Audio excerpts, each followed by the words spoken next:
It was the early 1900s, and tens of thousands of immigrants were arriving in Baltimore. It was one of the leading ports of entry into the United States, second only to Ellis Island.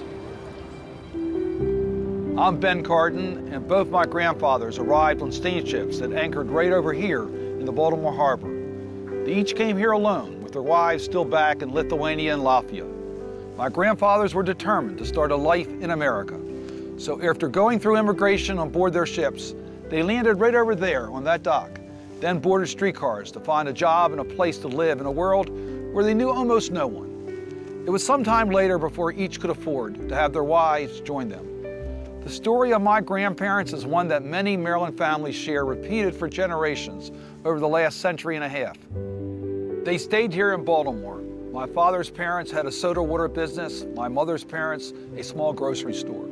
Both families started out in row houses, sharing crowded apartments with relatives, and eventually having 6 children each and then nearly 24 grandchildren. The Maryland that my ancestors traveled across an ocean to reach has changed a great deal since those times. These older docks are quieter now, but this harbor and the Chesapeake Bay have become vital economic resources for Maryland and have helped fuel the prosperity that many families and so many others shared over the last 100 years. I followed my father into law and public service.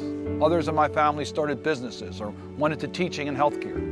Maryland has always been a place where families from all over the world could come find a job, a home, a safe place to raise their children. That has never changed, and that's the Maryland I fought to protect as your senator. My grandparents survived difficult times, both in Europe and then here in America, with 2 world wars and a Great Depression. We are facing those sorts of challenges again. The economic crisis, a 10-year war in Afghanistan, a government coming to grips with fiscal challenges unlike anything we've ever seen. It's why I've worked every day to force government to confront today's realities. The choices we're making today will have lasting consequences to whether we continue to invest in a safety net for our seniors, quality schools for our children, jobs for our workers, and environmental protections that keep Maryland a clean and safe place to live. There are some in Washington who view this economic crisis as a good excuse to tear down all that we've built as a country. I see a different way. We have to reduce government spending, but in a way that doesn't sacrifice the critical investments we've made. It's why I've worked across party lines to protect funding for education and mental health care for returning veterans. I helped pass a $2,500 tax cut per child for families with children in college. I wrote the law that established the Minority Health Institute at NIH. I've been a leader in the Senate on strengthening clean water protections, and I've worked to protect Social Security and modernize Medicare to include preventive benefits with no copays and to increase coverage for prescription medications. But in this economy, perhaps the most important thing is what we are doing to create jobs.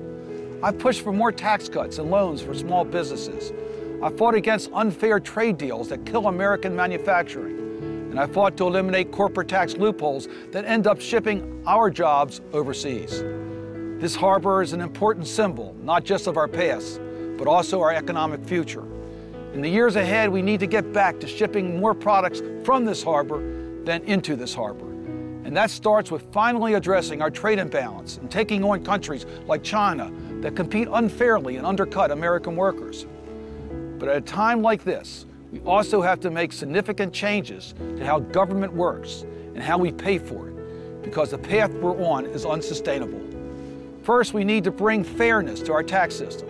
I'm fighting to ensure multimillionaires and corporations pay their fair share. The middle class shouldn't have to bear most of the burden. We need to move more quickly to bring our troops home from Afghanistan so we can invest that money here at home. And I'm working for bipartisan budget reform that doesn't resort to name-calling and partisan warfare, but instead simply focuses on getting the job done. The biggest problem we have right now is that people have lost faith in their government's ability to work together and solve problems. But I've always been an optimist. I know we will work through these difficult times, because if we can learn anything from those brave immigrants who sacrificed everything to come to this country and make a new life, is that Americans are resilient. 100 years ago, Maryland was a destination filled with hope and promise for anyone brave enough to make the journey. But they knew that once they got here, this was a country of great promise and opportunity, and where people worked together for the common good. These docks are where the spirit of Maryland was born, and it's here where my family literally got off the boat to help build this country that I'm asking for your support to continue as your senator.